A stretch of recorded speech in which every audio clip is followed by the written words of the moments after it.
estamos, bienvenidos. Bueno, que estamos chusmeteando.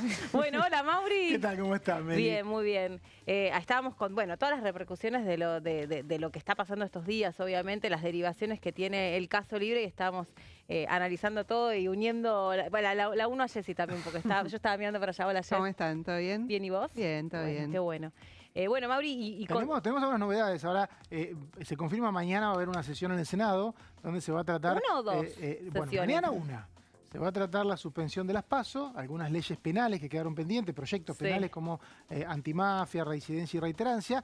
Y mañana mismo seguramente va a haber otra reunión de labor parlamentaria. Recién hubo una en la que se definió la sesión de mañana. Mañana va a haber otra en la que se definirá si el viernes se convoca a sesión para tratar los pliegos de la Corte, Ariel Lijo y Manuel García Mansilla. Recordemos que esta es una intención del gobierno, que ayer dejó entrever en una reunión informal que tuvo Victoria Villarroel con los jefes de diferentes bancadas, y eso se va a definir mañana. Por lo pronto, la sesión de las PASO está confirmada y hay mucha expectativa porque habría quórum. Sabemos que un sector de Unión por la Patria no quiere PASO y me parece que mañana la Argentina se queda sin primarias por este año, es una suspensión por este año, va a ser sancionada la ley, todo apunta a que va a haber quórum y va a ser sancionada esa ley. Bueno, sí es un anticipo general de todos los temas. A ver, vamos por partes, como decía Jack, el destripador.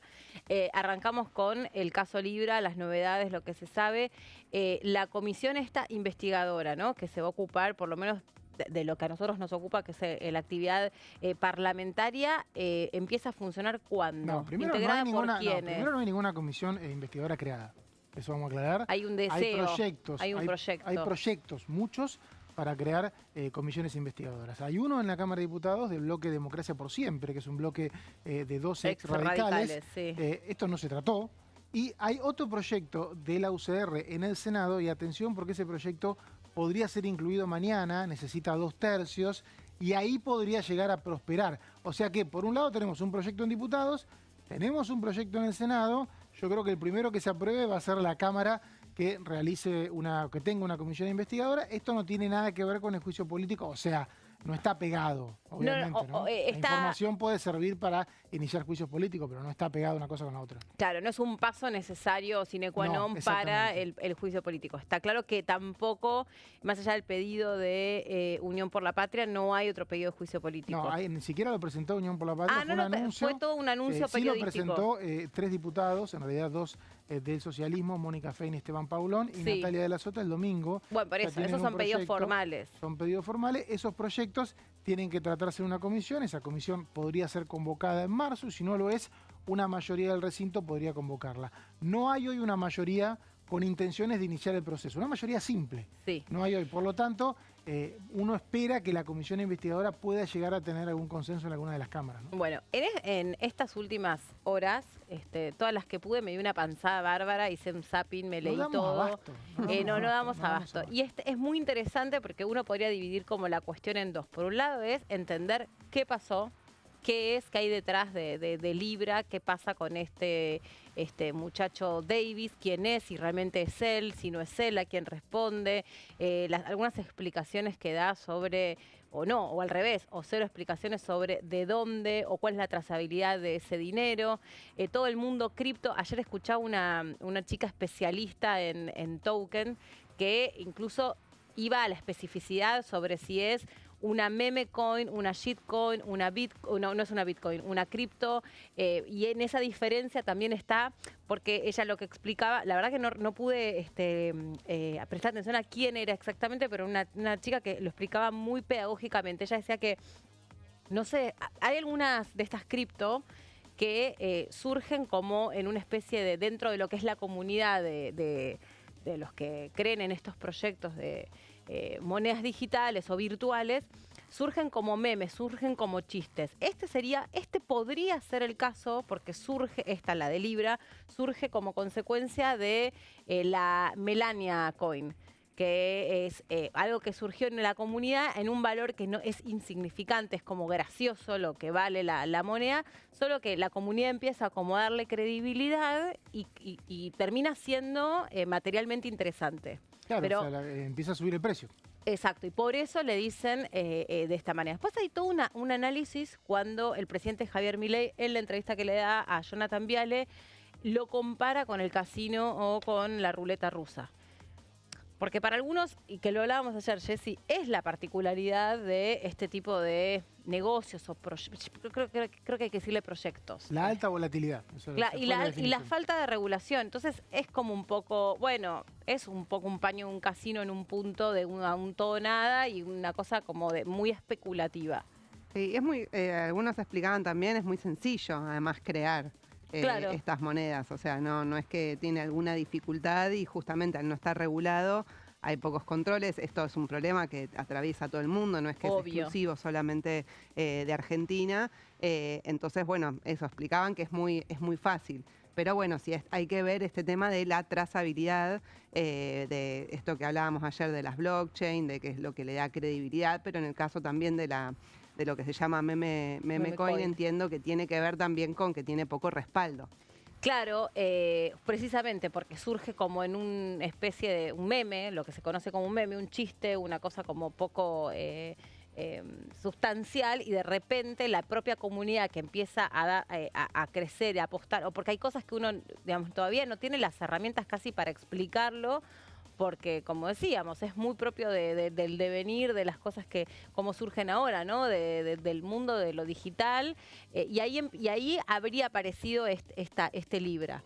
Ahora, hay toda una cuestión que creo que ahí sí al gobierno hoy por hoy le debe estar preocupando en saber si detrás de esto hubo un intento de estafa o no hubo un intento de estafa, y es parte de las reglas del juego. Bueno, eso es justamente lo que va a investigar la justicia y también quien fue partícipe de una eventual estafa. No solamente la justicia argentina, sino que seguramente en los Estados Unidos, que es donde se creó la plataforma, pueden surgir algunas investigaciones. Hay creo que más de 100 denuncias presentadas. 122. 122 que instruye la jueza María Servini de Cubría. Eso va a ir por un lado.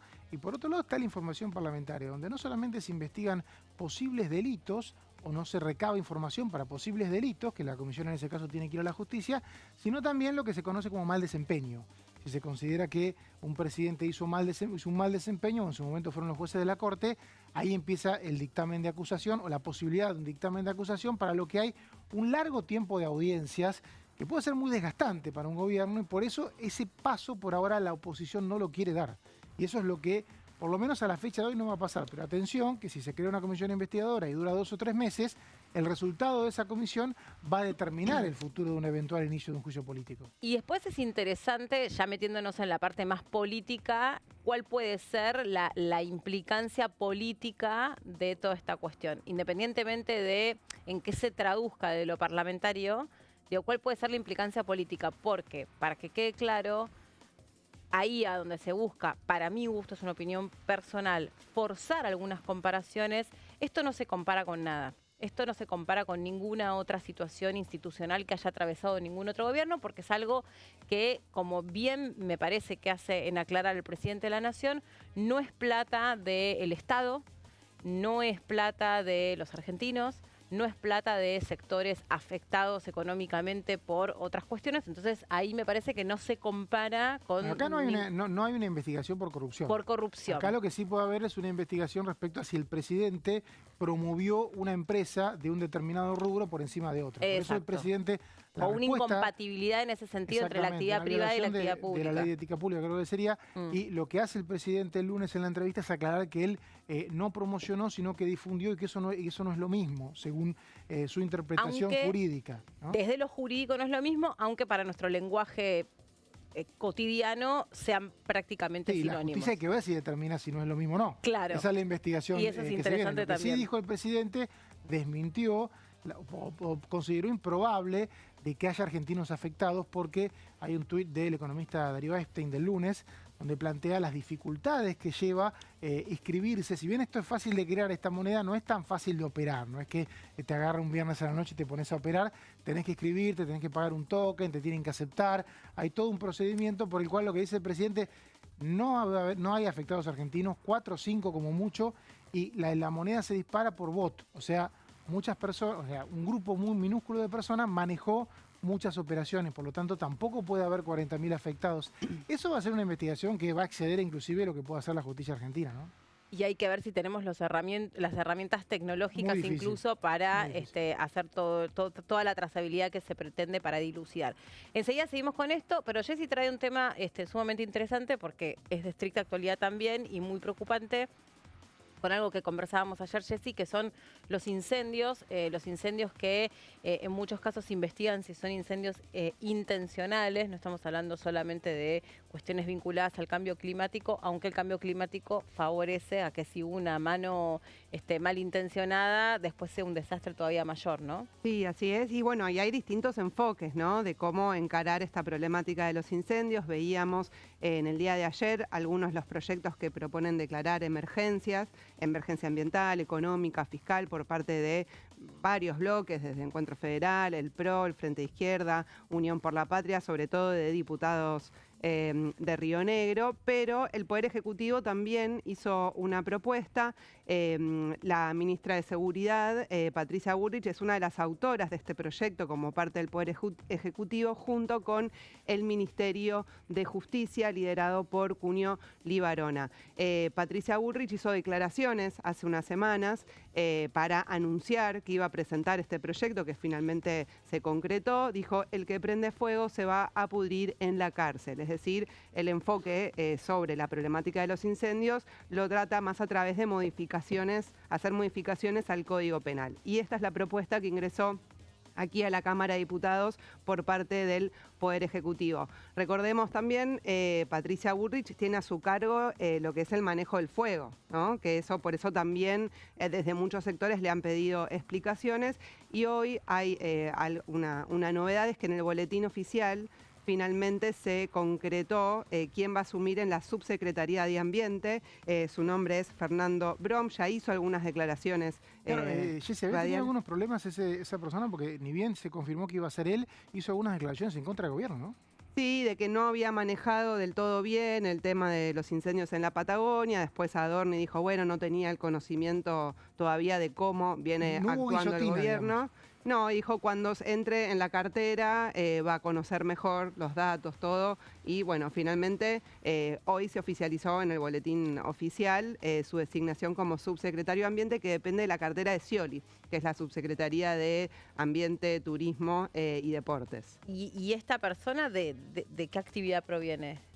No conozco cuál es su trayectoria, no la conozco. Pero bueno, veremos los próximos días a ver qué medidas también toma una vez que ya desde hoy asumió el cargo. A ver, por un lado también me parece honesto, ¿no? Alguien puede desembarcar en una cartera, en un ministerio, en una secretaría, y por supuesto no sabe de todos los temas, que de hecho en la actividad privada pasa mucho también, ¿no? De repente alguien que viene, no sé, por poner un ejemplo, de la industria alimentaria, es convocado por la industria de la tecnología por sus aptitudes, pero por ahí no exactamente por la especificidad de sus conocimientos y porque se valoran otras cosas a la hora de ser, no sé, el CEO o el CFO, lo que sea. Ahora, obviamente, también hay que dar un tiempo, que muchas veces la urgencia de lo que está pasando no te da ese tiempo. Este es el caso, o sea, ahora se está prendiendo fuego la Patagonia y sería bueno que no haya tanta distancia entre el tiempo que supone acomodarse, ¿no?, para administrar una determinada secretaría. Y la otra cuestión es que son en esta reducción del Estado, termina una persona haciéndose cargo de muchas áreas que son muy diversas. Claro. Salud, deporte, turismo, medio ambiente. Entonces son todos como, bueno, digamos, conocimientos muy diversos. ¿Quién podría tener profundidad en todo? Claro, bueno, por eso también fue señalado hace unos días el secretario Daniel Scioli, ¿no? Porque tiene a cargo la cartera de Ambiente y, bueno, se lo vio en las redes sociales en otras actividades que no correspondían a su área mientras estaba sucediendo todo esto en la Patagonia.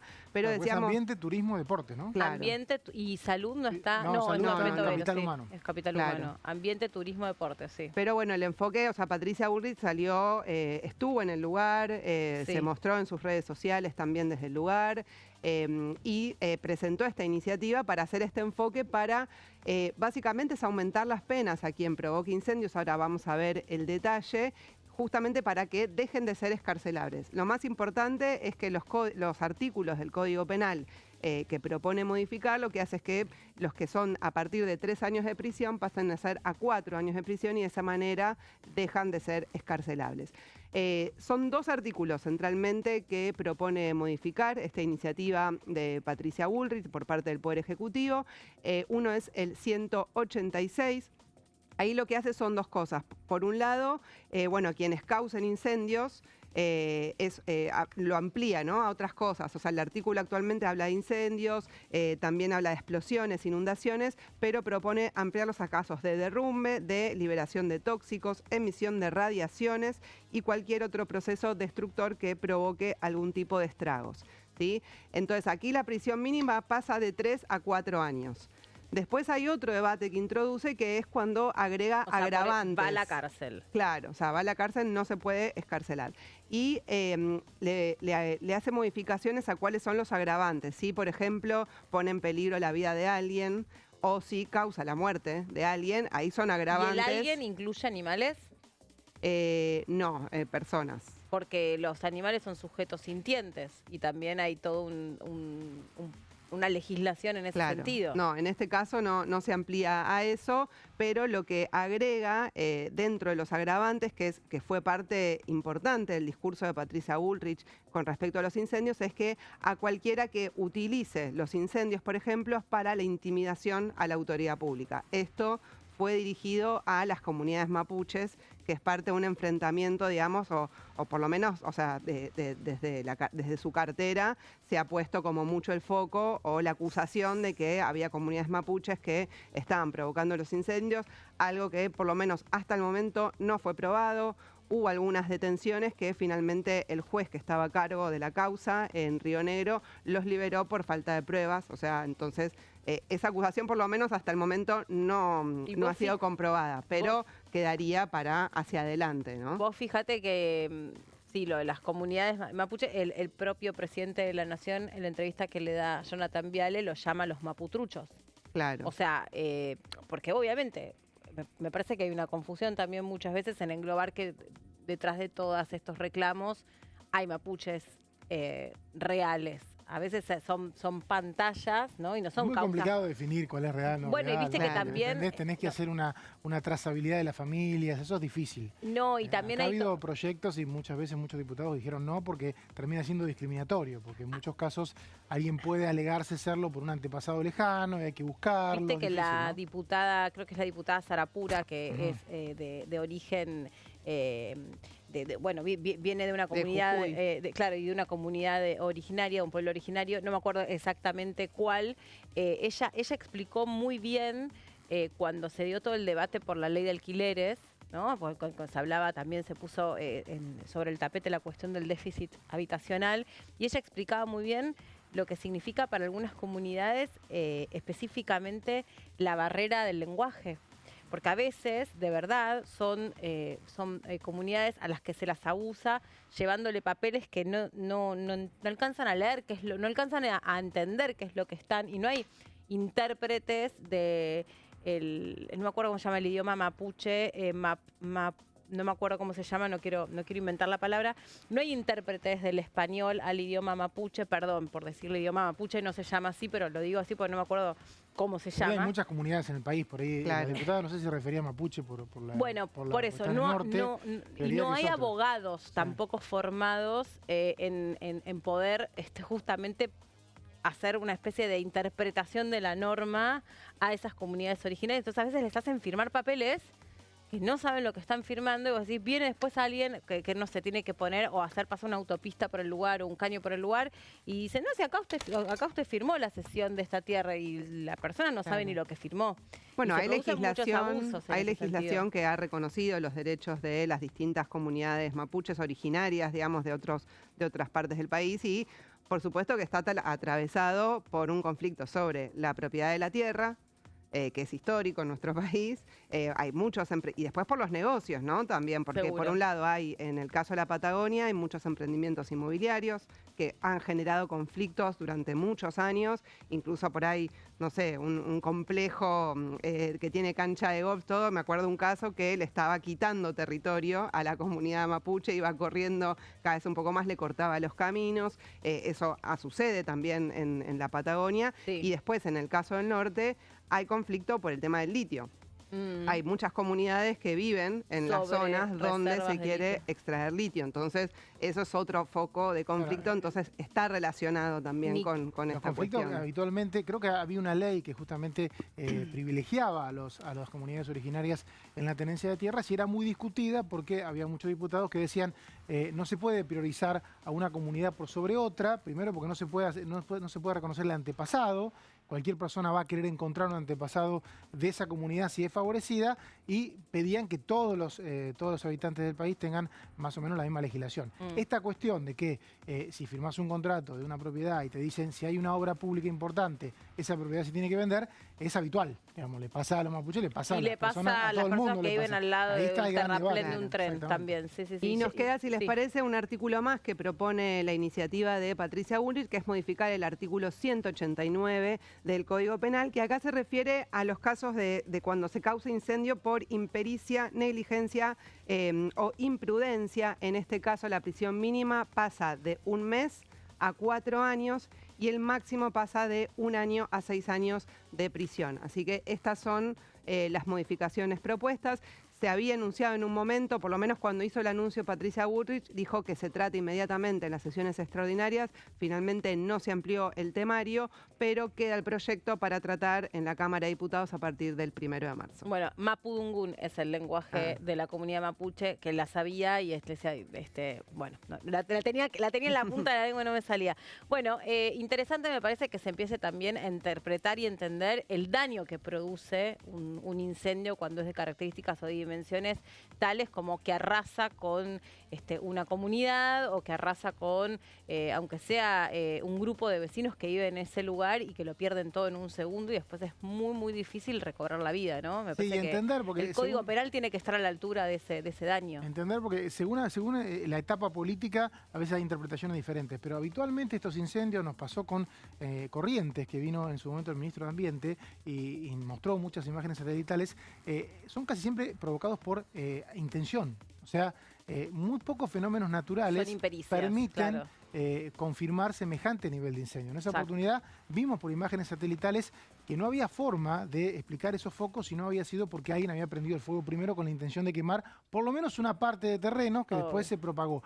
Y ahí es donde tiene que aplicarse bien el Código Penal, porque si no, a veces la interpretación de que pudo haberse evitado o de que pudo haberse prevenido con cuestiones de política ambiental o con cuestiones de políticas públicas de diferentes sentidos, evita la responsabilidad de quienes fueron los verdaderos responsables, ¿no? Sí, y aparte algo que muchas veces sucede y es que digamos, no termina de equipararse desde la normativa, desde lo que describe el Código Penal, el daño que se produce. Entonces, me parece que este tipo de proyectos tiene por objetivo esto, es decir, bueno, una vez que esto se desata y que genera un desastre, la ley tiene que estar a la altura de las circunstancias y sancionar con severidad a aquellos que producen ese daño que en la gran mayoría de las veces es irreparable. ¿Seguimos en un ratito? Dale. Pausa. Pausa, enseguida volvemos con más La Bancada.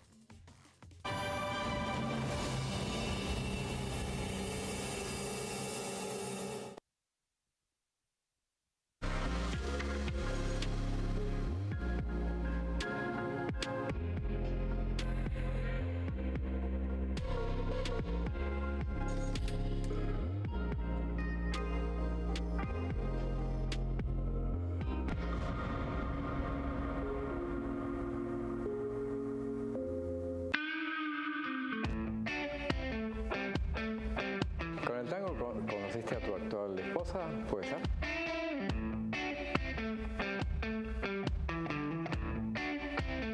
Y fuiste entrenador internacional. Sí. Entrenaste en Italia.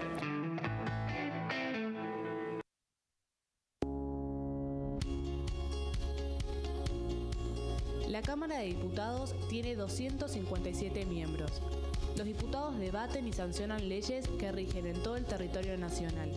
Algunas de las más importantes son el presupuesto de gastos generales del Estado, el Código Civil, el Código Penal, la forma en que se rige el trabajo, las jubilaciones, entre tantas otras.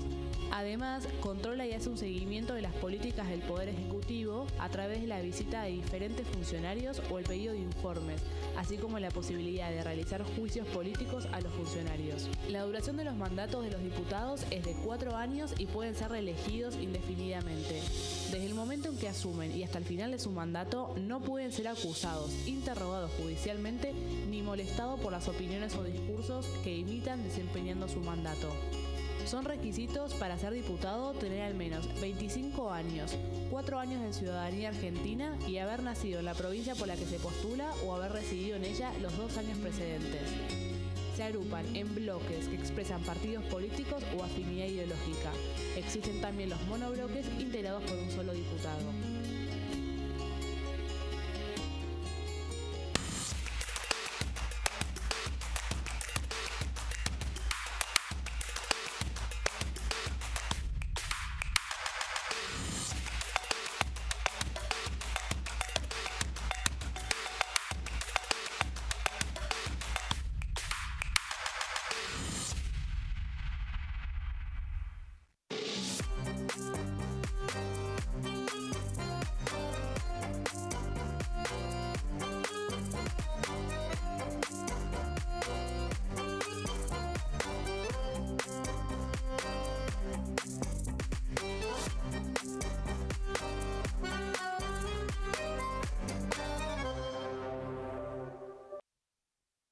En este momento, millones de niños y niñas tienen desnutrición severa.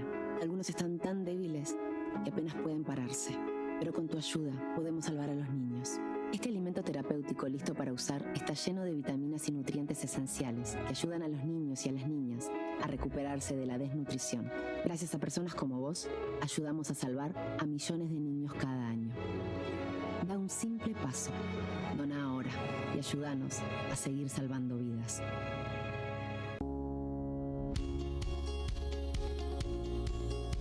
Cuando un proyecto de ley ingresa a la Cámara de Diputados, ya sea creado por un legislador, enviado por el Poder Ejecutivo o producto de una iniciativa popular, se trata primero en las comisiones correspondientes para luego ser tratado en el recinto por los diputados. Las comisiones son el ámbito de análisis y debate sobre los proyectos de ley conformadas por legisladores de distintos bloques. Hay 23 comisiones especiales que tratan temas específicos como el atentado de la AMIA y 45 permanentes que tratan temas vigentes como educación y salud. Un diputado puede formar parte de varias comisiones. Cada comisión se compone de un presidente, un vicepresidente y de 3 a 5 secretarios. La duración de los miembros de las comisiones permanentes y especiales es de 2 años. Para que la comisión funcione debe tener quórum, es decir, un mínimo de 15 y un máximo de 31 a 49 diputados. Las autoridades son elegidas por los propios integrantes de las comisiones, que a su vez son elegidos bajo consenso por sus propios bloques. Para que un proyecto sea tratado en el recinto, debe contar con el apoyo de la mayoría de los integrantes de esa comisión. Al finalizar una reunión de comisión, se dictamina sobre la pertinencia de tratar el proyecto en el recinto. El dictamen propone una resolución o decisión sobre una o varias iniciativas o proposiciones.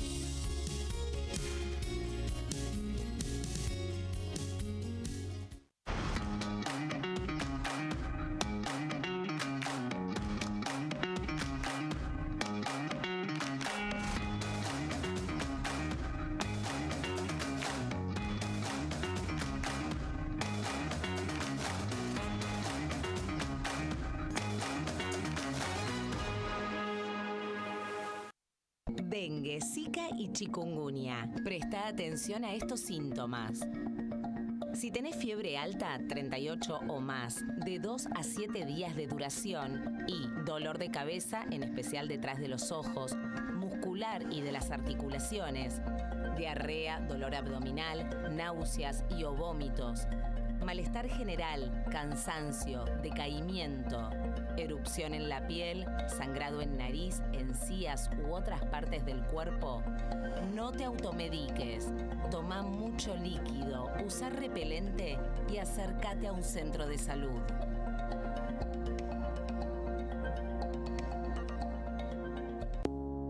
Las sesiones son el espacio donde los diputados debaten proyectos de ley para su aprobación, modificación o desaprobación.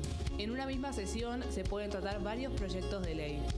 Desde el 1 de marzo, cuando el presidente las inaugura, se desarrolla el periodo de sesiones ordinarias. Entre el 1 de diciembre y el 28 de febrero se extiende el periodo de sesiones extraordinarias que solo pueden ser realizadas a pedido del presidente de la Nación. En el recinto, el bloque oficialista se dispone a la derecha del presidente de la Cámara, el bloque opositor mayoritario a la izquierda y en el centro los bloques con menos cantidad de integrantes. En el tratamiento, en general, los diputados tienen 7 minutos y los jefes de bloque entre 20 y 12 minutos conforme al número de legisladores que representen. La sesión es dirigida por el presidente de la Cámara de Diputados, que administra el uso de la palabra y las distintas instancias del funcionamiento. A la izquierda del presidente está el secretario administrativo, a la derecha el secretario parlamentario y debajo de él están los taquígrafos, que registran cada uno de los testimonios.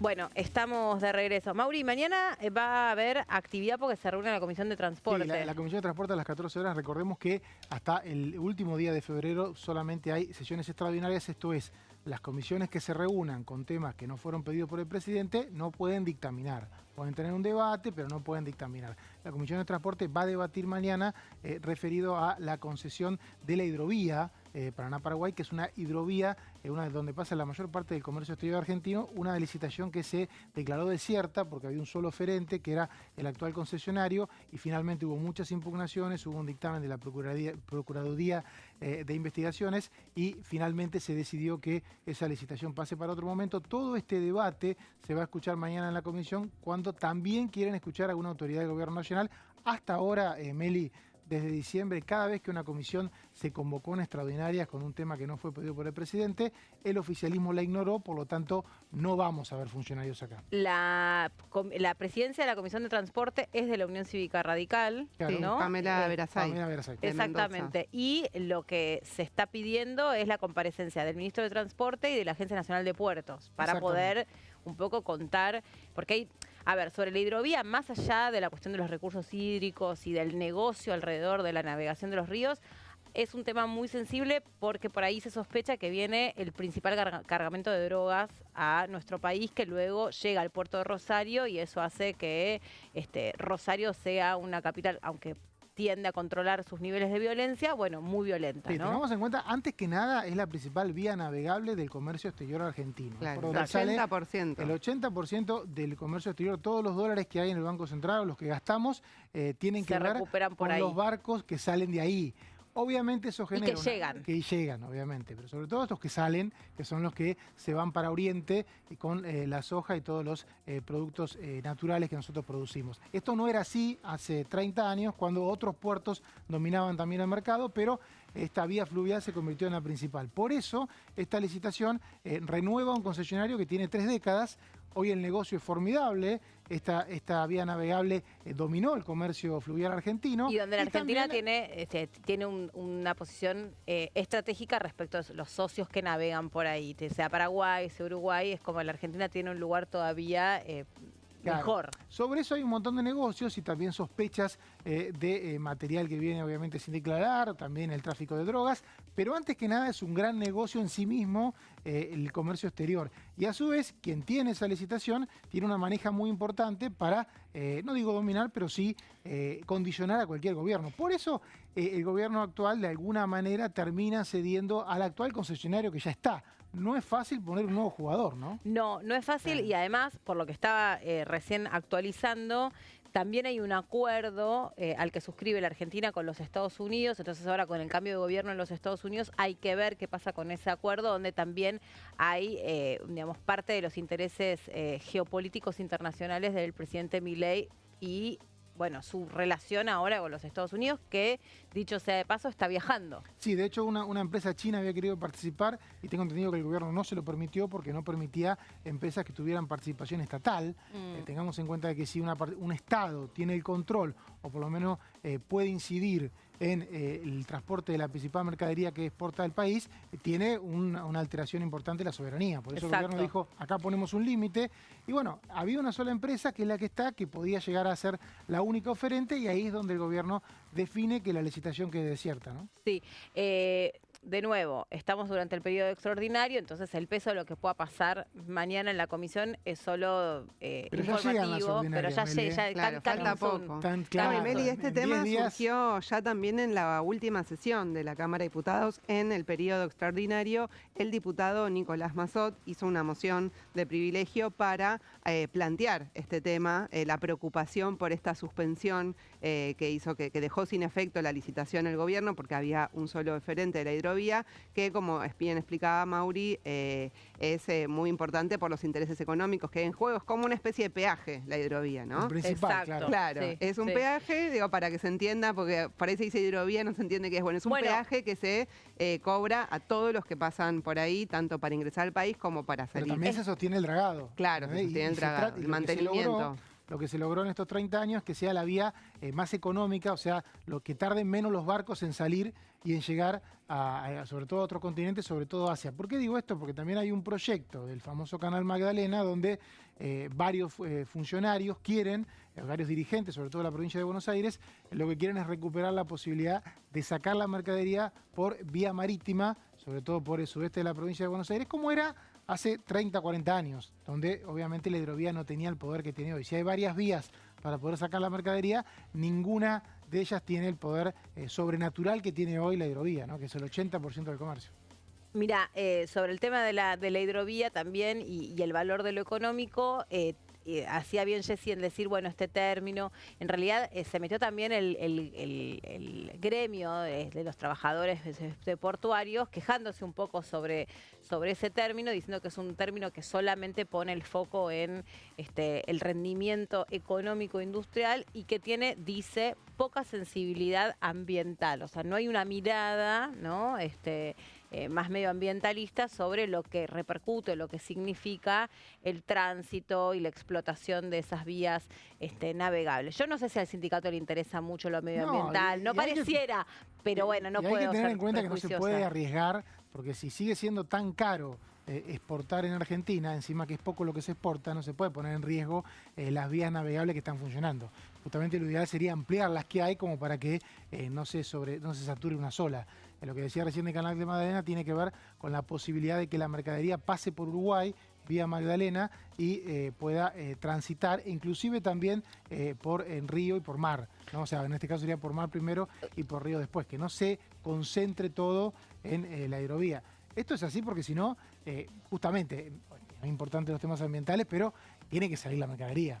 Tiene que salir rápido, tiene que salir lo más barato posible, porque si no, los costos de exportar son altísimos. Tienen que intensificarse los controles porque eso también ha generado mucha rispidez con Paraguay, sobre todo, que se quejan de que cuando vienen barcos de bandera paraguaya hay como un exceso en los controles que se producen porque están acusados los buques paraguayos de tener un doble fondo y de traer, como decíamos, ¿no? Cocaína, entre también otros tipos de mercaderías ilegales o no declaradas, pues a veces no solamente son ilegales, sino que no son declaradas. Tabaco también ilegal viene mucho a la Argentina y he escuchado varias veces que hacen reclamos incluso formales sobre, hay un nivel como de estigmatización sobre los buques de bandera paraguaya que vemos que sobre otros buques no persisten también, los mismos acá controles. Se debatió una ley hace 6-7 años. El costo fiscal de un buque en Paraguay es muy bajo, demasiado bajo.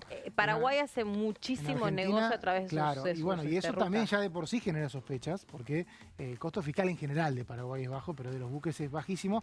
Eso lo que hizo fue poblar los mares y los ríos de barcos paraguayos, y obviamente en Argentina el control tiene que existir, ¿no? Porque no tenemos muchos buques con bandera propia, porque acá el costo fiscal es alto, es un tema quizá a revisar, pero en el caso de los buques de otros países que tienen este costo fiscal tan bajo, que hay tanta oferta, en este caso de Paraguay, el control tiene que existir porque las sospechas están, ¿no?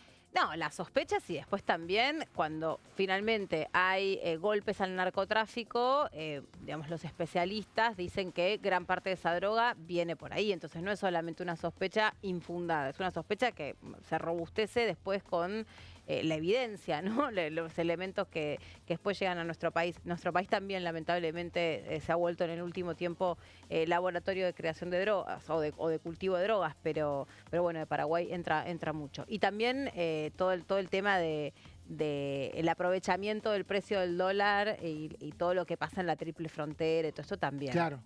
Bueno. Hablamos del viaje de Javier Milei a los Estados Unidos. No estaría mañana, inclusive Victoria Villarroel en la sesión, la va a presidir Bartolomé Abdala. Tampoco en la sesión que habría el viernes, que todavía no está convocada. Lo que sí, Victoria Villarroel quizá estaría, no sé si el lunes, creo que vuelve Milei el fin de semana, pero el lunes es la sesión preparatoria y se eligen las autoridades del Senado. Lo que se hace en la Cámara de Diputados el primer jueves o viernes de diciembre, en el Senado se hace la última semana de febrero. Bien, y el acuerdo pendiente con el Fondo Monetario Internacional. Sí, de hecho en el viaje que va a realizar Milei a partir del día de mañana se espera que tenga algunos encuentros con autoridades del Fondo Monetario Internacional y también la próxima semana el ministro de Economía, Luis Caputo, va a participar de la reunión del G20, donde ahí también va a mantener conversaciones con el fondo porque se viene discutiendo hace varios meses ya la posibilidad de una renegociación o que haya fondos frescos para la Argentina como parte de esa negociación. El día lunes el ministro Luis Caputo hizo declaraciones en una entrevista televisiva con el periodista Eduardo Feynman y vamos a ver qué es lo que dijo porque involucra directamente al Congreso. En un extracto de la entrevista declaró que ahora viene la parte en la que tenemos que acordar el monto final, cómo se desembolsa, pasarlo por el Congreso y ellos por el board, en referencia al Fondo Monetario Internacional, con lo cual hizo una confirmación de que el acuerdo al que lleguen finalmente sí va a pasar por el Congreso porque en algún momento previo se especulaba en que, como estaban explicando desde la cartera de Economía, que no era aumentar deuda, sino que era recapitalizar el Banco Central, lo que se estaba discutiendo con el Fondo Monetario, no era necesario que pase por el Congreso, eran rumores y finalmente el lunes el ministro confirmó que cualquier acuerdo que se haga va a pasar por el Congreso. Suele ser también una exigencia de las autoridades del fondo, ¿no? Para darle credibilidad política y sostén político. Jessy y Meli, es interesante porque acá se arma un debate respecto a que tiene que pasar por el Congreso o no. Cuando se trata del presupuesto, se trata todas las fuentes de ingreso que tiene un gobierno. También los créditos internacionales. Por lo tanto, lo que se hizo en 2021 es aclarar que un crédito específico con el Fondo Monetario, con otro organismo internacional, o un crédito en moneda extranjera, creo que era el texto, sí o sí tiene que pasar. Ahora, ese crédito, si no pasaba de esa manera, o sea, específicamente antes de cerrar, después el presidente tiene que mandar un presupuesto que incluya el crédito. Fue lo que hizo Macri en 2018 y ese presupuesto fue aprobado, ¿no? E incluía el acuerdo con el fondo que había firmado 3 meses antes. Si un presidente firma un acuerdo con el fondo y no tiene aval parlamentario, nunca más va a tener presupuesto y nunca más va a tener una ley de Congreso. O sea que no es que antes no pasaba y ahora empezó a pasar. Se hizo una aclaración de que el crédito específico, como que se anticipe ese debate que va a llegar sí o sí con el presupuesto, y que el crédito específico tenga aval parlamentario, que es algo que a los gobiernos les conviene, porque claro, de alguna manera le da plafón para negociar con el acreedor. Si el acreedor sabe que te van a bajar el crédito en 3 meses, claro, te da más confianza de que hay apoyo político. Exactamente. ¿Y qué se supone puede pasar con este desembolso? ¿Va a ser un desembolso positivo? Porque, digamos, en una semana muy complicada para el gobierno, el Poder Ejecutivo, en términos de lo que ya venimos contando, que es toda esta investigación alrededor del caso Libra, me imagino que acá es donde un poco se busca un poco de mensaje positivo, ¿no? Sí, bueno, siempre tiene vencimientos importantes el gobierno durante el año 2025, de lo que queda ya en febrero. En enero pagó una parte, quedan como 17.000 millones de dólares. Por eso también en un objetivo de renegociar, lo que dice el gobierno es que lo quiere cerrar antes de mayo, es decir, para encarar toda la etapa electoral ya más holgado. Y el debate es si esos fondos que están discutiendo, que pueden ser de 8.000 millones de dólares, 11.000, algunos hasta dicen... 12.000 llega a leer. Claro, o sea, el monto es lo que dice el ministro, eso es lo que estamos terminando de cerrar, pero falta el moño, casi que, o sea, fueron las declaraciones que hizo. Lo que no está claro, y eso no confirmó todavía el ministro, es si van a ser de libre disponibilidad. ¿Esto por qué? ¿Para qué se van a utilizar esos fondos, ¿no? Lo que dice el ministro es que van a ser para recapitalizar, para pasar deuda intraestatal al Banco Central. Es decir, para fortalecer el Banco Central. Hay otros que dicen, ojo, porque depende de qué acuerdo sea, pueden querer utilizar esos dólares para sostener el tipo de cambio. Que eso es lo que el fondo no estaría muy contento, pero hay que ver si finalmente es esa opción de libre disponibilidad o si tiene más restricciones para cuál es el destino concreto que tienen que tener. Pero digamos que para el gobierno, para el Fondo Monetario Internacional, para Cristalina Georgieva, el gobierno nacional viene haciendo bien los deberes. Sí. Porque en algún momento sí le dijo, bueno, ojo con el costo social que puede tener este ajuste, ojo con... Pidió el tema de ganancias. Pidió el tema de ganancias, fue un pedido específico del fondo y finalmente el Congreso lo aprobó, ¿no? Sí. Revertir por eso, vienen haciendo... que había tenido ganancias antes en 2023 para que más gente pague, ¿no? Por eso, en un momento se había como trabado ahí los acuerdos y no estaban las relaciones fluyendo precisamente bien, pero me parece que ahora desde hace un tiempo, de acuerdo a los últimos, viste que siempre sale publicado las evaluaciones, estas comisiones evaluadoras del Fondo Monetario Internacional, después publican cómo ven el devenir del poder del gobierno y venía dando todo ok. Sí, en realidad justamente... O sea, no tendría que haber un sobresalto en ese sentido. Hay un acuerdo que se firmó en 2022, si mal no recuerdo, que se estaría cumpliendo, sobre todo el capítulo fiscal, se estaría cumpliendo. Hay por ahí otras cuestiones que tienen que ver más macroeconómicas, tipo de cambio, cuestiones que por ahí pueden ser parte de una discusión para lo que viene. Y sí, obviamente lo fiscal, porque era una de las pretensiones que tiene el gobierno, y también este tema de recaudar más del que más tiene. Toda esta revisión, como parte de toda esta revisión, si no me deja mentir Jessy, puede conllevar a que haya un desembolso o no. Según la evaluación final que haga de la totalidad del acuerdo que se firmó en 2022, ¿no? Claro, así es. Bueno, esto es lo que vamos a tener novedades en estos días entre el viaje del presidente Javier Milei el día de mañana a Estados Unidos y la reunión del G20 donde va a participar el ministro Luis Caputo la próxima semana. Si les parece, repasamos qué es lo que dice la legislación vigente sobre esto de si tiene que pasar o no por el Congreso. Bueno, en primer lugar, tenemos a la Constitución Nacional que tiene en su artículo 75, enumera todas las atribuciones que tiene el Congreso de la Nación. Y tiene dos incisos que hacen referencia al tema de la deuda, que es el inciso 4 y el inciso 7. El 4 de lo que habla es de que el Congreso tiene la potestad de contraer deuda. Y el número 7 habla de arreglar tanto deuda externa como interna. Recordemos que dentro de esas atribuciones que tiene el Congreso fijada en la Constitución, el inciso 9 es el que plantea que tiene que haber un presupuesto nacional y como decía Mauri, ahí es donde siempre se ponen los montos, se estipula, bueno, cuánto es lo que necesita pedir de endeudamiento y demás. Eso es la base sobre la que incluso antes de una ley de la que vamos a hablar ahora, siempre estuvo en la Constitución, entonces, bueno, eso es lo que rige una norma muy importante para nuestro país. Después hay una ley que fue una propuesta de quien fuera ministro por el Frente de Todos, Martín Guzmán, la ley de fortalecimiento de la sostenibilidad de la deuda pública, que es la número 27.612, fue aprobada con muchísimo apoyo, amplio apoyo aquí en el 2021, y lo que plantea en su artículo 2 es explícitamente en torno a los programas con el FMI. Y dice, cualquier programa de financiamiento, operación de crédito público o la ampliación de montos, tanto de programas como de operaciones, sí o sí tienen que pasar por el Congreso. Esta es la ley que aprobada recientemente, ¿no, Jessy? 2021. Fue febrero 2021 en extraordinarias. Gobierno del Frente de Todos, hace 4 años. Hace poquito se cumplieron 4 años de la sanción de esta ley.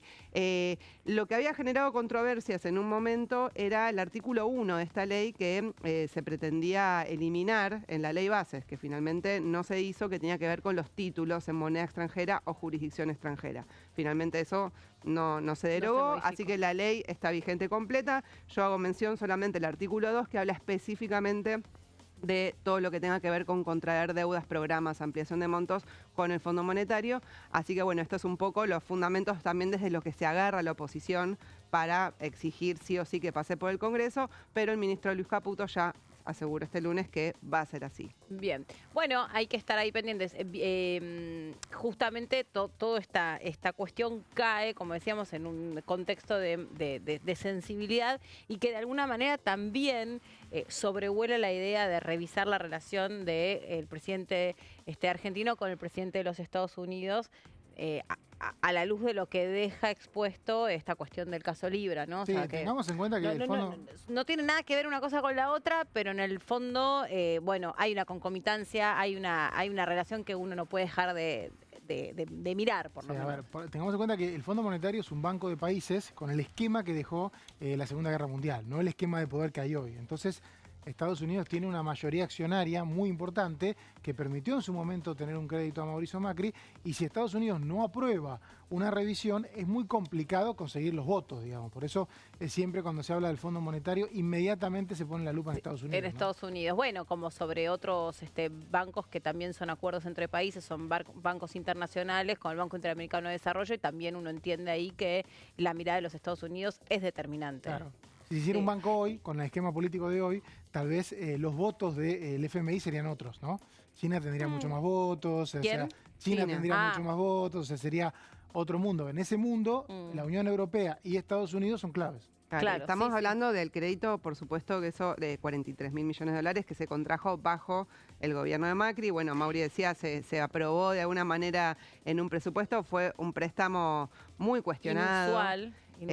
Incluso hubo informes de la Auditoría General de la Nación que fue muy negativo sobre el uso, que fue utilizado más para la especulación, fuga de capitales. Incluso hay una nómina de empresas que fue publicado que fueron beneficiadas. Que en la apertura de las sesiones legislativas de Alberto Fernández como presidente, justamente él, entre otras cosas, te acordás que ahí el encono estaba puesto sobre los integrantes de la Corte Suprema, pero también sobre el apero Macri, y él pide concretamente que se inicie una investigación para entender por qué el fondo acepta prestar ese dinero que nunca antes había prestado y que era desaconsejado que se prestara. No, claro, lo que pasa es que es una decisión política, porque no deja de ser un banco con capitales de los países, y bueno, es una decisión que en tal caso el propio banco tendría que hacer internamente. Por eso, ¿no? pero Alberto Fernández, cuando presidente, pide como socio del fondo, una investigación. Pero bueno, obviamente las potencias no van a tener ganas de investigar eso. Yo creo, ¿no? No, de hecho no ocurrió. Pero bueno, ahora vuelve Trump, tenemos de vuelta a Trump dentro del fondo, y también hay mucha especulación respecto a qué postura tiene ahora, si él hace una revisión respecto a aquel préstamo. De todas maneras, lo que pide el gobierno no tiene absolutamente nada que ver con lo que pidió Macri en ese momento. Claro. No, claro. Y el momento político, el momento económico y la manera en la que el gobierno está haciendo las cosas tampoco tiene nada que ver con lo que hizo en su momento el presidente Mauricio Macri, que también hizo declaraciones en las últimas horas y que generaron mucha repercusión, hablando o haciendo referencia al círculo íntimo del presidente de la Nación, sin hacer demasiadas menciones. En un ratito nos visita un diputado. Sí, seguramente, así que vamos a tener la primera entrevista, creo que de esta semana. ¿Te parece? Pero no veo la hora, pero hagamos una pausa. Una pausa, así volvemos con más La Bancada.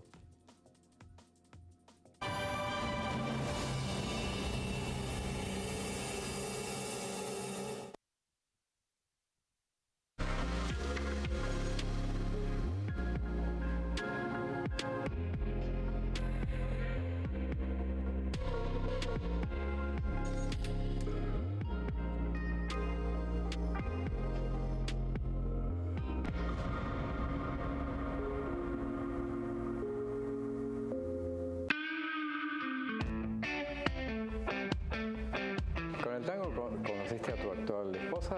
¿Puede ser?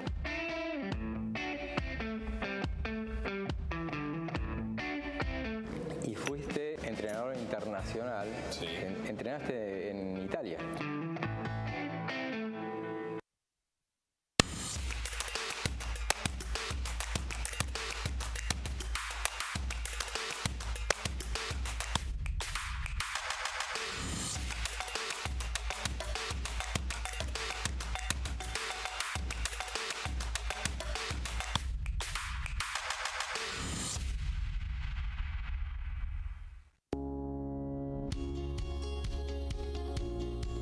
La Cámara de Diputados tiene 257 miembros. Los diputados debaten y sancionan leyes que rigen en todo el territorio nacional. Algunas de las más importantes son el presupuesto de gastos generales del Estado, el Código Civil, el Código Penal, la forma en que se rige el trabajo, las jubilaciones, entre tantas otras. Además, controla y hace un seguimiento de las políticas del Poder Ejecutivo a través de la visita de diferentes funcionarios o el pedido de informes, así como la posibilidad de realizar juicios políticos a los funcionarios. La duración de los mandatos de los diputados es de 4 años y pueden ser reelegidos indefinidamente.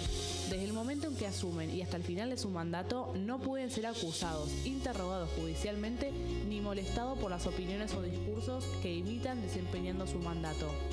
Son requisitos para ser diputado tener al menos 25 años, 4 años de ciudadanía argentina y haber nacido en la provincia por la que se postula o haber residido en ella los 2 años precedentes. Se agrupan en bloques que expresan partidos políticos o afinidad ideológica. Existen también los monobloques integrados por un solo diputado. En este momento, millones de niños y niñas tienen desnutrición severa. Algunos están tan débiles que apenas pueden pararse. Pero con tu ayuda podemos salvar a los niños.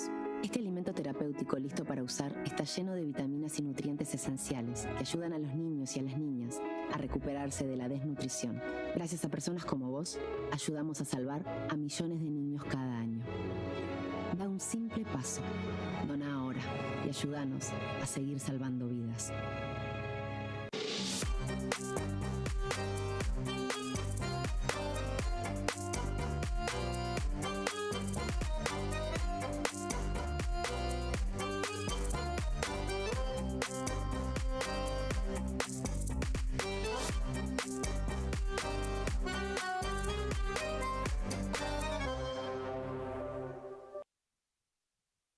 ¿Qué diferencia hay entre la Cámara de Diputados y la Cámara de Senadores? La Cámara de Diputados representa al pueblo de la nación argentina. Esto significa que las provincias más grandes y con mayor cantidad de habitantes tienen muchos más diputados que las provincias más pequeñas. La manera de establecer las cantidades es proporcional. La Cámara de Senadores representa a las provincias. Cada provincia envía 3 senadores al Congreso Nacional. El total de senadores es 72, dado que las provincias argentinas son 24. Este es un número fijo. Por ejemplo, la provincia de Buenos Aires cuenta con 70 diputados nacionales y la provincia de Tierra del Fuego con 5.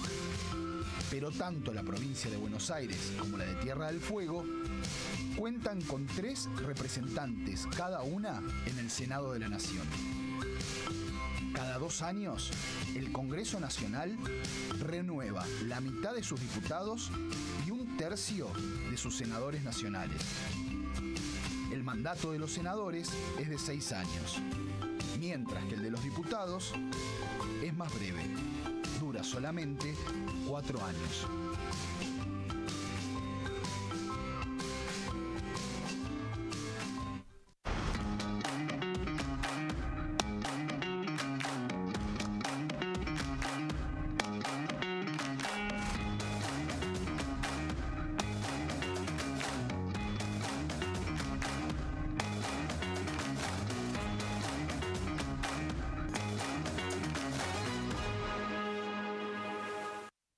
Dengue, Zika y chikungunya. Presta atención a estos síntomas. Si tenés fiebre alta, 38 o más, de 2 a 7 días de duración y dolor de cabeza, en especial detrás de los ojos, muscular y de las articulaciones, diarrea, dolor abdominal, náuseas y o vómitos, malestar general, cansancio, decaimiento, erupción en la piel, sangrado en nariz, encías u otras partes del cuerpo, no te automediques. Toma mucho líquido, usa repelente y acércate a un centro de salud.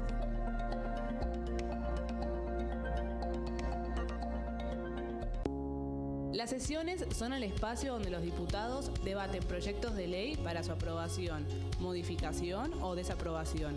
En una misma sesión se pueden tratar varios proyectos de ley. Desde el 1 de marzo, cuando el presidente las inaugura, se desarrolla el periodo de sesiones ordinarias. Entre el 1 de diciembre y el 28 de febrero se extiende el periodo de sesiones extraordinarias que solo pueden ser realizadas a pedido del presidente de la Nación.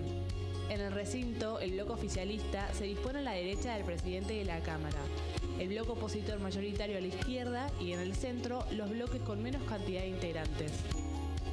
En el tratamiento, en general, los diputados tienen 7 minutos y los jefes de bloque entre 20 y 12 minutos conforme al número de legisladores que representen. La sesión es dirigida por el presidente de la Cámara de Diputados, que administra el uso de la palabra y las distintas instancias del funcionamiento. A la izquierda del presidente está el secretario administrativo, a la derecha el secretario parlamentario y debajo de él están los taquígrafos, que registran cada uno de los testimonios.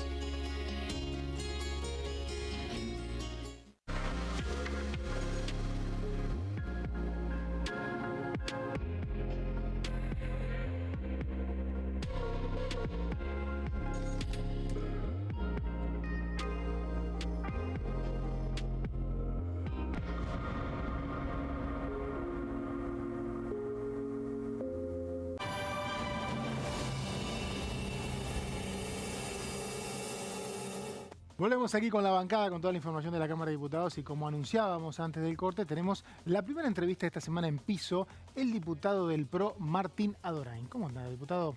Muchas gracias por la invitación. Bueno, empezó un año en el que sesiones extraordinarias en la Cámara de Diputados, 2 sesiones, el gobierno finalmente logra los proyectos que quería hacer avanzar, o por lo menos la mayoría. ¿Qué balance hace?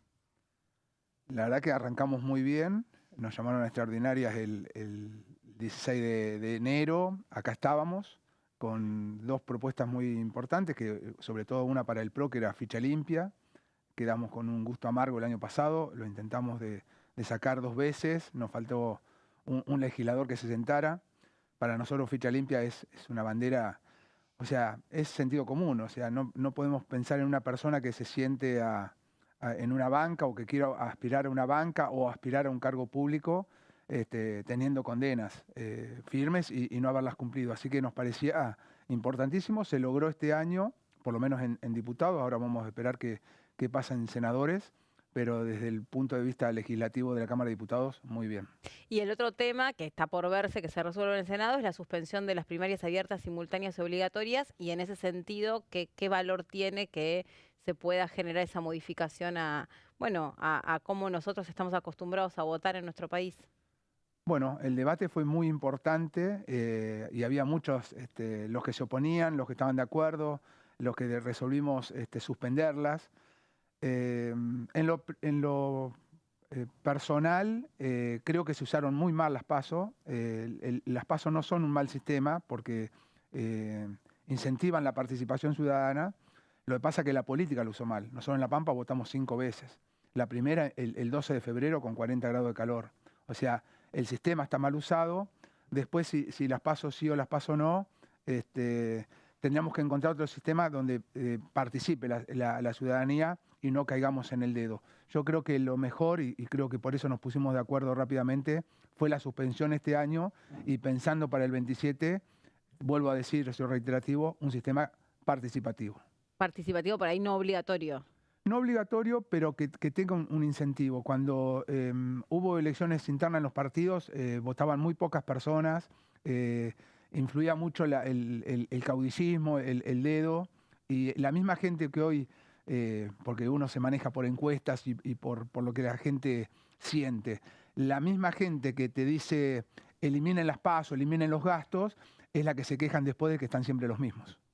Y diputado, bueno, estos días están atravesados, por supuesto, por todo lo que está sucediendo con la criptomoneda Libra, y hay varias iniciativas de distintos bloques de cómo traer el debate aquí a la Cámara de Diputados. ¿Hay alguna propuesta que estén evaluando? ¿Hay algunas de las que ya están presentadas? ¿Presentaron una propia del PRO? No presentamos, estamos siguiendo con muchísima atención. Ayer Mauricio se expidió. El tema es de gravedad, porque se pone en juego lo más valioso que tiene un gobierno y lo que tiene un país, que es la credibilidad. El gobierno de Milei, que venía, ya sabemos, con fortalezas y debilidades el año pasado, lo hablábamos recién fuera de cámara, terminamos un año muy movido, con resultados en lo económico muy importantes, porque nadie se imaginaba. De hecho, había mucha gente que en febrero o marzo estaban esperando que el presidente no terminara su mandato, el club del helicóptero, el juicio político, o sea, y sin embargo, con muy pocos legisladores, con muy poca estructura, termina un año con un apoyo de la gente muy importante. Lo arrancamos, como hablábamos recién, con 2 sesiones en la Cámara de Diputados muy buenos, y el viernes pasado, bueno, nos encontramos con esta sorpresa que es muy preocupante en lo personal, y el PRO ya se ha despedido contundentemente. No estamos de acuerdo con el juicio político, creo que no están dadas las circunstancias, y tiene que ver con lo que decía recién. Los mismos que el año pasado querían juicio político, destituir al presidente, ahora ven una oportunidad. Nosotros creemos que no, pero sí que la justicia investiga, hay más de 100 denuncias hechas. Yo creo que el camino judicial tiene que avanzar, y como estuvimos siempre en el PRO, si hay un delito, vamos a ir a fondo, y si no, lo que vamos a preservar es que el gobierno pueda continuar y pueda gobernar. Ahora, diputado, en caso de que la justicia investigue, esto es algo que va a pasar, y descubra alguna situación anómala, ¿cree que en ese caso sí tiene que avanzar un juicio político? Y le completo la pregunta, ¿hay otras alternativas de otros bloques como comisiones investigadoras? ¿Usted qué cree? Yo sería muy cuidadoso, porque si no caemos en la misma trampa del año pasado. Y lo vimos en la Cámara de Diputados, que trabajó muy bien, se lograron un montón de cosas, pero había un grupo que estaba totalmente oponiéndose al gobierno nacional y no le interesaba que le vaya bien. En realidad lo vimos a Unión por la Patria y al kirchnerismo todo el año más desestabilizando. Vos fíjate que tenían voluntad de acompañar y no pudieron acompañar ni un proyecto, ni una ley. O sea, realmente se opusieron a todo. A fin de año se acordaron del presupuesto, que había que tratarlo, pero también no podemos ser ingenuos, que los votos están muy divididos y que de esa comisión, de esa sesión, podía salir un presupuesto que terminara con el equilibrio fiscal, que terminara con la transparencia en los gastos. Entonces, y era la debilidad que tenía el presidente. Hoy lo que ve ese mismo grupo es una oportunidad, el error fue cometido. El presidente tuitea algo que no tendría que haber tuiteado, que la justicia va a investigar si es delito, pero los caranchos que estaban el año pasado atentos, este año están revoloteando todos. A ver, tengo como varias cosas que quiero preguntar, pero las voy a tratar de hacer ordenadas porque estamos hablando del caso Libra. Ayer, en el descargo que hace el periodista Jonathan Viale en su programa en la señal TN, en un momento hace una clara alusión a que hubo sobres para algunos periodistas, sin mencionar, pero se hace mención, sin decir quién, que un candidato que obtuvo el 11% en las elecciones, todos creemos entender a quién se está refiriendo, se ocupó de acomodar a algunos periodistas. ¿Qué debiera suceder con la sospecha o la denuncia, aunque sea periodística, de una situación como esa? Dos partes. Una, la parte de justicia, que investigue a fondo, y la otra son colegas de ustedes. O sea, yo creo que el mismo desprestigio que tiene la política, y lo sufrimos, uno es amante de la política y vivo para esto, y doy mi vida, se lo dije afuera del aire, sí, trabajando todo el día, como lo mismo que hacen ustedes, que lo hacemos con buenas intenciones, que lo hacemos poniendo el cuero. Bueno, habrá otros que no, y se tendrán que hacer responsables ellos. Lo que nos llevan puesto a todos, claro, la credibilidad del periodismo está en debate, como está la nuestra. Entonces, yo no generalizaría, nunca lo hice, siempre hablé de mí, nunca hablo de mis colegas. Yo sé lo que hago en La Pampa, cuando vuelvo a mi provincia, cómo trabajo y cómo trabajo acá en el Congreso. Así que, por un lado, la justicia investigando a fondo, porque queremos las instituciones, queremos justicia real para todos, y el resto es un problema de los colegas de ustedes que también están en un debate muy serio. La otra pregunta, que yo no sé, me sigo adelante, que tenía en este sentido, tenía que ver con algo que ayer declaró periodísticamente, ¿no? Su colega, la diputada Mechet, de cara a la posibilidad. Ella dice que ella considera que tiene que haber alianzas a todo nivel entre el PRO y la Libertad Avanza de cara a las elecciones de medio término y de cara a las presidenciales. ¿Está de acuerdo con eso? ¿Se imagina generando alianzas profundas con la Libertad Avanza? Yo creo que hay un reclamo, cada uno representa a su entorno. Ustedes con el grupo que te movés, con los amigos, la familia, y cada uno de nosotros lo mismo. Lo que nosotros sentimos, y en lo personal, es un reclamo de la gente de estar juntos, no querer divisiones. O sea, los que nos oponemos a 16 años de kirchnerismo, a la política que nos llevó hasta acá, que no dio resultados, únanse. Nosotros venimos de una interna muy dañina que sufrimos en el PRO, nosotros nos habíamos preparado para ser gobiernos y una interna que no pudimos superar nos dejó afuera. Entonces creo que ese mensaje es muy fuerte y hay que escuchar a la ciudadanía. Después, ¿cómo se hace? Bueno, se está trabajando, pero yo ayer lo vi al presidente Macri apoyando a Máximo Puyaro en Santa Fe por los valores, por el camino en lo económico que representa Milei, que es baja de impuestos, agilizar la economía, pero siempre cuidando las instituciones. Si ese es el camino, por supuesto que van a encontrar acá un aliado y dispuesto a trabajar. El PRO es frente. El PRO siempre fue en frentes en las elecciones y no vamos a dejar ese camino. Ahora, diputado, recién decía, nosotros por una interna no pudimos volver. ¿No cree que también la ciudadanía hizo una evaluación del gobierno de Macri por la cual derivó en otras expectativas electorales que no sean justamente el retorno del partido? Bueno, es muy largo el análisis, cada uno tendrá su interpretación. Yo creo que a nosotros lo que nos hizo daño fue la interna, porque no pudimos después de esa paso estar todos juntos. Puede haber, cada uno hace su análisis. Nosotros en esa paso tuvieron pocos votos, inclusive sumados. Sí, pero por eso es muy largo el análisis y cada uno tiene el suyo. Yo creo que Milei canalizó ese cambio que éramos nosotros y estamos convencidos, porque lo podemos mostrar en la ciudad de Buenos Aires. Si uno se acuerda cómo estaba la ciudad cuando lo agarró el PRO y Mauricio Macri, cómo siguió con Horacio y cómo sigue hoy con Jorge Macri, los cambios que está haciendo profundos Rogelio Frigerio en Entre Ríos, Máximo en Santa Fe, Nacho Torre en el sur. O sea, el PRO es gestión y hay resultados. Después, si la ciudadanía está conforme con esos cambios y le va a volver a dar la oportunidad de elección, es otra cosa. Nosotros estamos convencidos de la gestión y que las cosas se pueden cambiar. Y, diputado, usted es integrante, lo traigo nuevo el debate parlamentario, es integrante de la Comisión de Presupuesto y Hacienda, y uno de los debates que atravesó este Congreso es la falta de un presupuesto, y es algo muy crítico que plantean incluso gobernadores de distintos bloques. Que además en este marco se está debatiendo, bueno, que es parte de una discrecionalidad, ¿no?, con la que actúa el Poder Ejecutivo. ¿Qué evaluación hace de eso? ¿Tienen intenciones de avanzar de alguna manera a partir del 1 de marzo, aunque ya haya empezado el 2025? ¿Cómo lo evalúa? Excelente pregunta.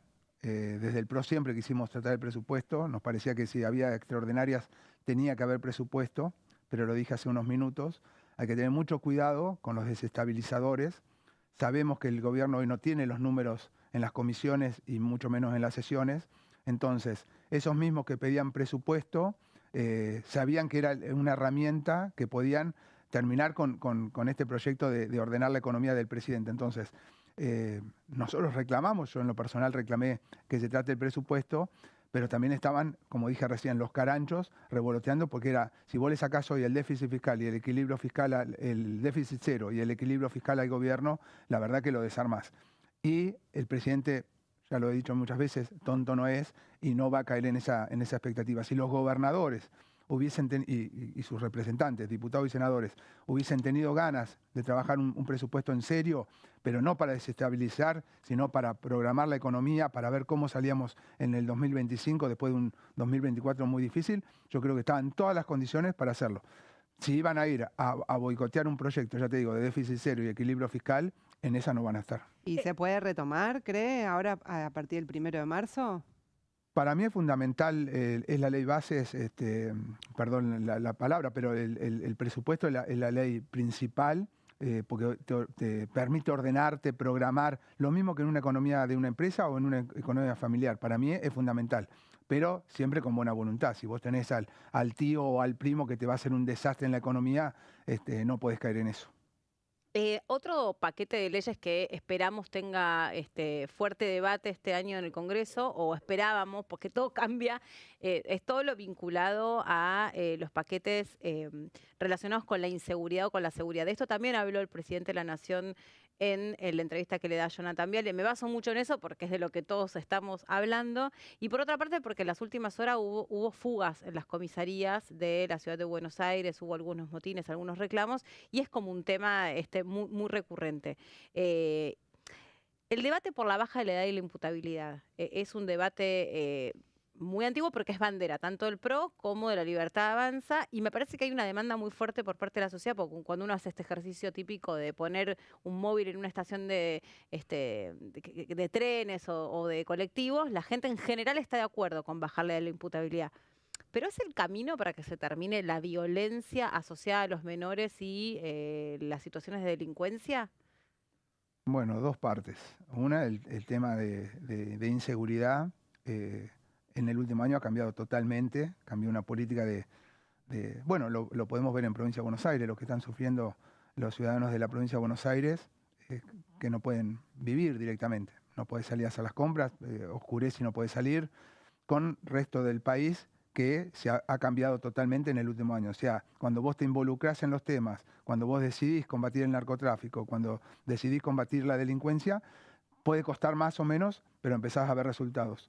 Y ahí tenemos un ejemplo, lamentablemente, con los ciudadanos de la Provincia de Buenos Aires. Hoy no pueden vivir. Con respecto a la ley de baja de imputabilidad de los menores, yo creo que está en el ámbito que tiene que estar, que es en el Congreso, con grandes debates y posturas diferentes. Nadie quiere ver a un chico condenado o privado de su libertad injustamente, pero tampoco podés, si nos pasa a nosotros, a algún familiar nuestro, que un menor te asesine por cualquier cosa. Entonces, yo creo que el debate está en el lugar que tiene que estar. Hay distintas posturas. Lo que no se puede es no hacer nada. O sea, con esto de que son menores o que no tuvieron las oportunidades, no hacer nada. Encontremos una solución. O los contenés de alguna manera, los educás, pero vivir como se vivía hasta el año pasado era imposible. Claro, pero ahí, perdón, Mauri, te interrumpo porque te toca a vos, pero ahí un poco me voy con lo que preguntaba recién Jessy. Estamos frente a la falta o la ausencia de un presupuesto, entonces vos podés tener una política muy interesante sobre que efectivamente hay que hacer algo con los menores que están en situaciones graves con la ley, pero ¿dónde los alojás? Si ya los que están alojados también están en malas condiciones y están mal alojados, y lo que te dicen es que comen mal, la verdad es que no hay políticas para resocializarlos, y también lo que te cuentan los ex convictos es que cuando van a pedir un trabajo tampoco se lo dan. Bueno, ahí estás diciendo vos la clave. O sea, el presupuesto es importante, pero en realidad, ¿qué política vas a hacer? Porque cuando hubo presupuesto tampoco hubo resultados. O sea, si lo llevas a distintos ámbitos, los resultados fueron muy malos, por eso gana Milei. O sea, no se bajó la pobreza, no se pudo, a la gente que se asistía no tuvo resultados, y en el tema menores o gente de calle, o sea, presupuestos enormes, mal gastados. Entonces, para mí el presupuesto es muy importante, pero en realidad, ¿qué queremos hacer con esos chicos? ¿Qué política vamos a tener de reinserción o de contención primero? Y al que cae en el delito, ¿cómo lo vamos a reinsertar? Pero primero una estrategia. El presupuesto solo no lo resuelve. Diputado, uno de los temas que seguramente se viene es el aumento de penas por casos, por provocar incendios. A partir de lo que pasó en la Patagonia, en La Pampa hubo muchos incendios. Creo que una vez se incendiaron algo así como 600.000 hectáreas. Hace 6, 7 años estaba en ese momento el gobierno de Mauricio Macri. ¿Qué mirada tiene usted? ¿Los incendios son habitualmente intencionales? ¿A veces hay causas naturales? ¿Cómo se combaten? Te quedaste corto. Se nos quemaron 5 millones de hectáreas en La Pampa. Fue terrible. En el caso puntual de La Pampa, como en la zona de pastizales, cuando tenés primaveras y veranos muy lluviosos, después cuando hace 40 grados de calor, como nos tocó a los porteños la semana pasada, tenés que estar para conocerlo, pero es como si fuese nafta. Los pastos naturales secos, amarillos, arden. Y una tormenta, un rayo, una negligencia de un ciudadano que por ahí tira un cigarrillo en la ruta o deja un fuego mal apagado, hace un desastre. Nosotros lo solucionamos o lo mejoramos mucho en La Pampa con prevención. Cuando viene el incendio es imposible atajarlo. Vos lo que tenés que hacer es tener las picadas en condiciones, las banquinas cortadas, eso es el trabajo más grande. Yo creo que lo que vos me decís de la tragedia que estamos viviendo en la Patagonia, en el Bolsón, ahí hubo otras intenciones. Ahí hubo un atentado, de hecho lo han reconocido Jonas Guala, que va a defender la tierra así. O sea, ahí hay una incidencia humana con un desastre ecológico, económico y de vidas humanas terrible. Son para mí dos casos distintos. Si vamos a la parte técnica, por supuesto hay que prevenir, pero acá hubo un atentado. Y diputado, ya quedan pocos días para que comience el periodo ordinario aquí en el Congreso. Desde el Bloque PRO, ¿tienen ya algunos proyectos que sean claves que les gustaría tratar este año o personalmente, si no es como bloque? Bueno, yo en lo personal vengo del sector agropecuario y por supuesto tengo varios proyectos, hice mucho hincapié el año pasado por el levantamiento de la barrera fitosanitaria de Río Colorado, que divide a la Argentina en dos, entre los que vacunan y no vacunan contra aftosa. Una ley de fertilizantes, si vamos a salir adelante produciendo, tendríamos que tener una ley de fertilizantes que mejora la producción, pero también mejora el ambiente, porque el único sistema que realmente beneficia el mundo es la fotosíntesis. Así que los que atacan por ahí el agro y diciendo de agroquímicos y de fertilizantes, haciendo bien las cosas, en realidad estás contribuyendo para alimentos para el mundo, pero aparte para un bienestar ambiental. Así que varios económicos, por supuesto, luchando contra la baja de impuestos en mi provincia, contra el CIRCREP, que es un método anticonstitucional que te retiene en fondo de cada movimiento de cuentas que haces. Y ayer con Martín Yesa empezamos a ver también el tema de inteligencia artificial, de las criptomonedas, porque es un tema que se viene, que va a haber que charlarlo mucho. ¿Piensan regularlo? ¿El PRO piensa un proyecto para regular las criptomonedas? No, yo creo que tenemos que estudiarlo bien, porque el debate se va a venir. No podemos ser ingenuos. En el resto del mundo no es una regulación, pero sí cuando vos vas a constituir una empresa para criptomoneda, ahí tenés muchos requisitos y no podemos caer en la ingenuidad de todo. En inteligencia artificial hay que tener mucho más cuidado, porque ¿cómo vas a regular algo que a veces en muchísimos casos ni conocemos? Si tiene base en otro país, ¿cómo sería la regulación? Porque también tiene base en otro país. Perdón, por ahí me expresé mal. No en la regulación de la inteligencia artificial ni la criptomoneda, sino en las empresas de criptomonedas, para vos poder constituirte como empresa. Bueno, pero que nosotros usamos plataformas que son Facebook, lo estamos Google, estudiando, claro, estamos recién empezando. Son plataformas que tienen otra sede, en este caso sería lo mismo. ¿Cómo se bueno, pero calmate, lo están analizando, o sea, no tiene la respuesta de todo. No, pero yendo sobre el final al tema de las criptomonedas, también conocer por lo menos la opinión personal sobre si pueden llegar a ser una ventana interesante para atraer inversiones. No soy especialista, nos hicimos especialistas en las últimas 72 horas todos. Yo creo que hay tres categorías de criptomonedas. Hay las primeras que sirven, que pueden ser para inversiones, y lo que pasó el último viernes, claramente era una timba. Los que estaban en ese sistema lo saben. Son criptomonedas que duran muy poquitas horas, y por eso nosotros desde el PRO decíamos, acá nadie fue engañado, porque si vos invertís los montos que se decían ahí, no lo metés ingenuamente, no engañaron a Tota que iba a la despensa. Se hablaba de cifras millonarias y claramente el que entraba ahí entraba por timba. Bueno, gracias por haber venido, diputado Bardahín. Muchísimas gracias a ustedes, como siempre. Gracias por su tiempo. Valoramos un montón que vengan los diputados acá al piso de Diputados TV para charlar con nosotros, saliendo de la computadora, ¿no? Nos encanta eso, así que gracias. Bueno, y nosotros ya estamos ahí. Ya nos vamos volvemos mañana cuando va a haber una comisión a las 14 horas, pero nosotros vamos a estar acá a las 12 con la bancada. Comisión de Transporte mañana, exacto, con el tema hidrovías. Y gracias Jessy, ¿no? Que nos la despedimos. Sí, Jessy, gracias. ¿Mañana te vemos o no te vemos? No, mañana ya no ven. Bueno, entonces no vengo, yo tampoco. Bueno, nos vamos. Dale. Mañana a las 12 acá en la bancada. Chau.